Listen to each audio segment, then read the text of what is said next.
আসসালামু আলাইকুম রহমতুল্লাহ। এই হলো আমাদের ঘাস। এগুলোকে আমরা এই জাতির মাধ্যমে কাটি। এগুলো আমরা কেটে তারপর মুরগিকে দেব। সকলে আমাদের সাথে থাকুন। এইভাবে হলো আমরা কাটি। খুব সহজ, তবে একটু সতর্কতার সাথে এগুলো কাটতে হয়। এগুলো যদি আমরা কাটতে থাকি তাহলে আশা করি অনেক গুড়ি গুড়ি সাইজ হয়। এই হলো সাইজ, গুড়ি গুড়ি সাইজ। আপনারা সকলে এইভাবে গুড়ি গুড়ি করে মুরগিকে দিবেন, দেখবেন মুরগি খুব ভালোভাবে খাবে। চলুন আমরা কাটা শেষ হলে মুরগিকে দেই। এই হলো কাটা হয়ে গেছে, এক বল পরিমাণ নিয়ে নিয়েছি। এখন আমরা মুরগিকে দিয়ে দিব। এই হলো আমাদের ডিম পাড়া মুরগির সেট, এটা 50 পিসের। দেখুন ওরা কীভাবে খায়।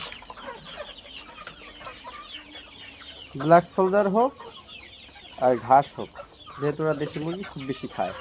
এইগুলো হলো আমাদের 2 মাস বয়সী বাচ্চা। এইগুলোকে আমরা দিয়ে দিব।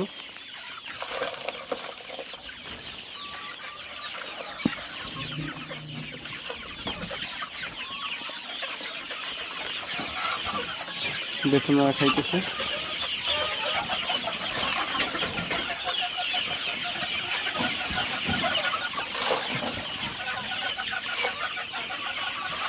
ওর অল্প কিছুক্ষণের ভিতরে সবগুলো খেয়ে ফেলবে। এগুলো হলো 45 দিন বয়স, না 35 দিন বয়স। এগুলোকেও দিয়ে দিব। ওরা অল্প অল্প খাবে, ওরা বেশি খাবে না, কিন্তু অল্প খাবে। যারা আমাদের নিয়মিত ভিডিও দেখেন তারা সকলেই জানেন এটা আমাদের ডিম পাড়া মুরগির সেট বড়টা। এখানে ওদেরকে দিয়ে দিলে দেখবেন কীভাবে খায়। আপনারা আগে দেখেছিলেন ব্ল্যাক সোলজার ফ্লাই যেভাবে খায়, অনুরূপভাবে এই ঘাসগুলো ওরা খাইতে থাকে।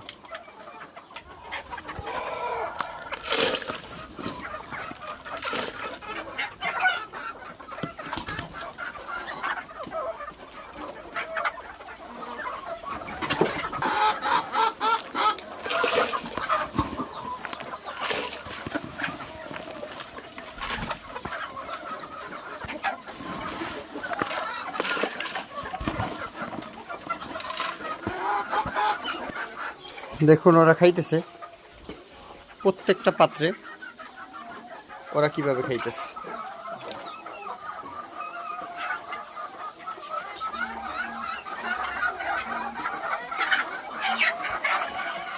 সকলেই দেশি মুরগিকে ঘাস, ব্ল্যাক সোলজার ফ্লাই, ধান, গম, ফিড এগুলোর মাধ্যমে আপনারা যদি চাষ করতে পারেন তাহলে অবশ্যই সাশ্রয়ীভাবে চাষ করতে পারবেন।